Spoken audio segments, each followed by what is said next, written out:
Hello friends, क्या आप अपनी लाइफ में धन, सफलता, सेहत और खुशियों की तलाश कर रहे हैं? अगर हाँ, तो निश्चित रूप से आपको ये सब कुछ मिल सकता है अगर आप अपने माइंड में कामनेस को एक बार एक्सपीरियंस करना शुरू कर दें, यानी कि मन को शांत करना शुरू कर दें। साथ ही आप अपनी क्रिएटिविटी को उजागर कर लें और आप कॉन्फिडेंट रहें। चाहे आप स्टूडेंट हैं, यूथ हैं, कपल्स हैं, बिजनेस पर्सन्स हैं या कोई भी इंडिविजुअल हैं, अगर आप लाइफ में कुछ भी पाना चाहते हैं तो मन की शांति, क्रिएटिविटी और कॉन्फिडेंस ये आपके बेसिक ट्रेट्स होने ही चाहिए, ये बेसिक गुण होने ही चाहिए। और इन्हें पाने के लिए आज मैं जिस ध्यान या मेडिटेशन की बात करूंगा उसका नाम है आनापानसति। मुझे इस ध्यान को करने का मौका मिला है। मैंने अपने जीवन के 30 दिन इस ध्यान को करने में लगाए हैं। 30 दिन लगातार नहीं थे, 10-10 दिन के 3 शिविर मैंने किए हैं और मुझे जो इसका लाभ हुआ है मैं उसे बखान नहीं कर सकता। मैंने पता नहीं कितने लोगों को इस ध्यान के बारे में कहा है कि भाई आप भी करो, और मैं आपसे भी कहना चाहूंगा कि आपको जब भी मौका मिले इस मेडिटेशन को सीखना और करते रहना। करने के बाद आपको क्या मिलेगा? आपको 7 खूबसूरत मानसिक दशाएं मिलेंगी और ये 7 मानसिक दशाएं प्राप्त करने के लिए आप पता नहीं कितने अदरवाइज काम भी कर रहे होंगे। इस आनापानसति के दौरान ये सातों की सातों मानसिक दशाएं आपको मिल जाएंगी। ये दशाएं क्या होंगी? आनापानसति मेडिटेशन क्या है? लोग इसे कैसे करते हैं? इसका अनुभव कैसा होता है? इसके लाभ क्या होंगे? मैं अब आपके साथ शेयर कर रहा हूं। शेयर करने से पहले मैं आपसे यही कहना चाहूंगा कि आप मेरे चैनल को सब्सक्राइब कर लीजिएगा अगर नहीं किया है तो। बेल आइकन को भी टर्न ऑन कर लीजिएगा ताकि आपको समय से नोटिफिकेशन मिलता रहे मेरी इन खूबसूरत वीडियोस का। बात करते हैं कि आनापानसति मेडिटेशन बेसिकली है क्या।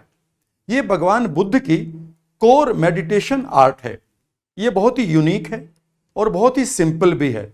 कहने का अर्थ है इसे कोई भी कर सकता है और किसी भी उम्र का आदमी इसे कर सकता है। इसमें हमें 2 शब्द मिलते हैं, आनापाना एंड सति। आनापाना का मतलब है, पाली में आना का मतलब है कि सांस को लेना, पाना का मतलब छोड़ना, और सति का मतलब होता है वहां पर माइंडफुलनेस। माइंडफुलनेस का मतलब है कि आपको सतर्कता के साथ अपने नाव यानी कि प्रेजेंट में, इस मोमेंट में रहना सीखना होगा। इसे जब हम करते हैं तो अपनी सांस को आते हुए और जाते हुए अलर्टनेस के साथ, सतर्कता के साथ देखना होता है। और देखते हुए जब हमारे शरीर में कोई भी फीलिंग आती है हमें उसे भी ऑब्जर्व करना होता है। शर्त यही रहती है कि उसके प्रति ना तो हमारा कोई द्वेष होना चाहिए, ना ही उन संवेदनाओं के प्रति हमारा कोई लगाव होना चाहिए। यानी कि चाहे दुख की संवेदना आए या सुख की, हमें दूर से उसे ऑब्जर्व करना है और आती जाती संवेदनाओं को देखते रहना है। उस समय हमें पता चलता है कि हमारे अंदर कितने अनवांटेड थॉट्स भरे पड़े हैं और कितने हमारे अंदर अनवांटेड संवेदनाएं यानी कि सेंसेशंस भरी पड़ी हैं, जो हमें जीवन में आगे बढ़ने से भी रोक रही हैं और बीमार यही कर रही हैं। धीरे धीरे जब हम इस क्रिया को करने लगते हैं तो हम उन 7 मानसिक दशाओं से गुजरते हैं जो हमारे रिश्तों के लिए बेहद इंपॉर्टेंट है, जो हमारे धन के लिए इंपॉर्टेंट है, जो हमारे बिजनेस के लिए इंपॉर्टेंट है, जो हमारे क्रिएटिविटी के लिए इंपॉर्टेंट है। सही बात तो यह है जो हमारी ओवरऑल लाइफ के लिए इंपॉर्टेंट है।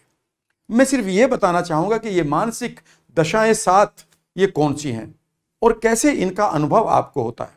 लेकिन उससे पहले मैं आपको एक छोटी सी गिफ्ट देना चाहता हूं और एक इंफॉर्मेशन भी। गिफ्ट यह है कि डिस्क्रिप्शन बॉक्स में इस वक्त आपके लिए फ्री ऑफ कॉस्ट मेरी एक बुक है जिसका नाम है how to awaken the god of miracles. Hindi में चमत्कारी शक्तियों का आह्वान कैसे करें, और यह गुजराती में भी अवेलेबल है। इस लिंक को मैंने दे दिया है, आप इसका जरूर आनंद लीजिएगा। और दूसरी इंफॉर्मेशन यह है कि अगर आप मेरी डिफरेंट कम्युनिटी का पार्ट बनना चाहते हैं, धन की कम्युनिटी है, सक्सेस की कम्युनिटी है, बच्चों के लिए एक कम्युनिटी है, अपने आप को हील करने की एक कम्युनिटी है, तो उस कम्युनिटी का लिंक भी मैंने डिस्क्रिप्शन बॉक्स में दे दिया है। आप उसके साथ जुड़कर अपनी लाइफ के लेवल को बेहतर और बेहतर कर सकते हैं। चलिए फ्रेंड्स, अब हम उन 7 मानसिक अवस्थाओं के बारे में जानते हैं जिसे आप आनापानसति के दौरान अनुभव करेंगे। पहली जो मानसिक दशा है उसका नाम है सति। सति का मीनिंग होता है माइंडफुलनेस, यानी कि आपको अपनी अवेयरनेस में भी रहना है और अवेयरनेस में रहते हुए अपने सांस को आते हुए और जाते हुए देखना है।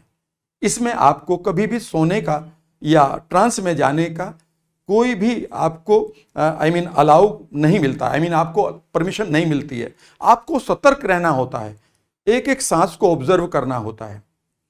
इस माइंडफुलनेस का मीनिंग ये भी है कि यहां हम दोनों माइंड को, यानी कि अपने राइट ब्रेन को और लेफ्ट ब्रेन को पहली बार इंटीग्रेट होते हुए देखते हैं।